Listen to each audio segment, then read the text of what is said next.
Hello friends, welcome to my channel Sushant Spice. Today we are at the third lesson of our course on IQP, and today we are going to see yet another attacking technique, so called the Rook shift or the Rook lift. Let's get to the main position quickly. Today it's from the Queen's Gambit accepted. So black takes the pawn. So this is the beginning of Queen's Gambit accepted. White goes NF3, one of the main ways. Knight F6, E3, E6, bishop takes E4, C5. Immediately black attacks the D4 pawn. White just plays castle, A6. Idea is to go B5. So white stops it with A4, NC6, keeping eye on D4, and Queen E2. Plan is simple, the rook is heading to D1. After CD, we must note that there will be rook D1 followed by ED4. That would be very similar to the game position. Bishop E7, Rook D1, E takes D4, E takes D4, and we reach the main IQP position. See how nicely black has forced white to play A4 so that NB4 and ND5 will stop one of white's main plans to break with D5. So castle, Knight C3, Knight B4. So black is going to place his B knight firmly on D5, making D5 impossible. One of the main plans is to place a piece in front of the isolated pawn. Now white transfers his pieces towards the king side. So immediate NE5, we saw this idea in the second lesson also. And knight B D5. This is the position, main one, with white to play.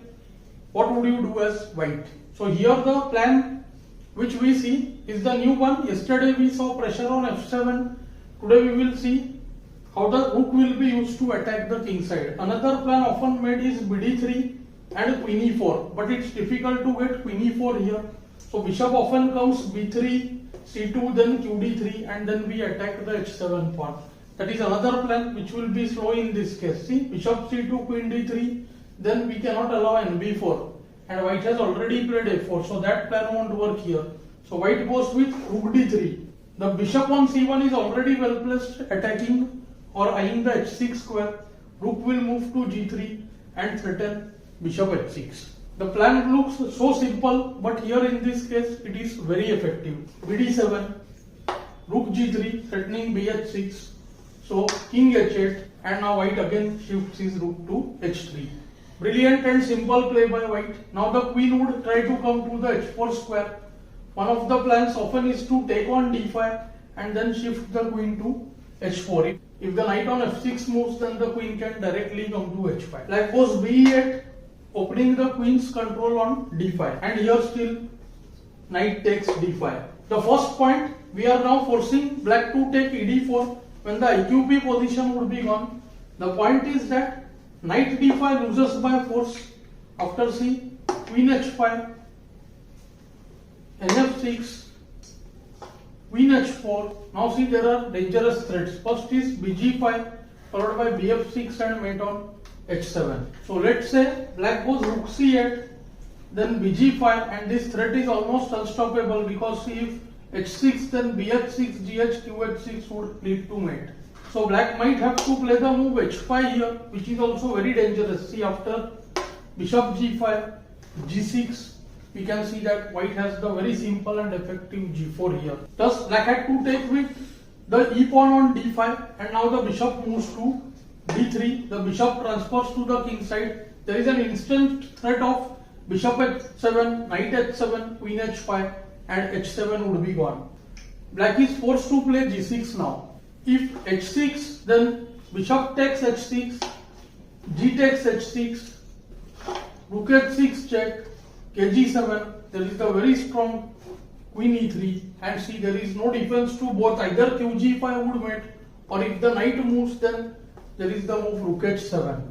After NE4, white can consider the move Queen H3. So black goes G6.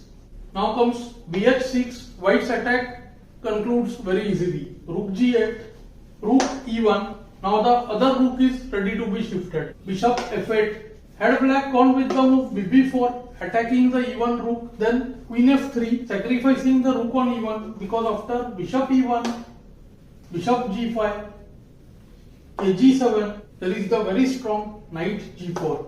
And if rook g7, then also bishop takes f6, queen a5, and here also white concludes the attack with knight g4. The point is simple. There is the threat of bg7, kg7, queen f6 check. For example, if black goes qd2, then bishop g7, king g7, queen f6 check, king g8, knight h6 check, king f8, and a very strong rook e3. It's game over. There is the threat of queen h8 mate now. After bishop f8, white goes bishop g5. Still, it's not the right time to trade the bishops. White puts pressure on f6. Queen d6, queen f3, bg7, and now white goes with the very strong queen f4.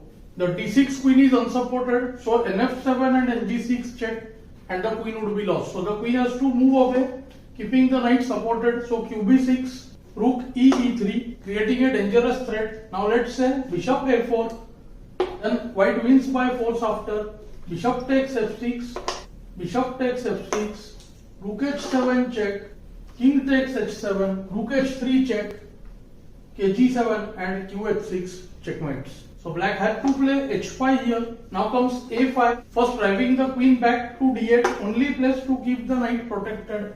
And now comes g4. It's game over. Black just tries to bail out. Rook c8, g takes h5, rook c1 check, kg2, g takes h5. Black relies on some ideas related to bf6 check and all. So white cuts across the plan with rook e3, rook eg3. And now see, there is nothing. Now there is no defense to bf6, queen takes f6, queen f6, bf6, and rook h5 checkmate. Thus black chose to resign over here. So this was the third plan, only possible because of the isolated pawn on d4, that the rook could be transferred from the d and the e files. I hope you are finding these lessons useful and instructive. Do let me know in the comments below. Thanks for your time.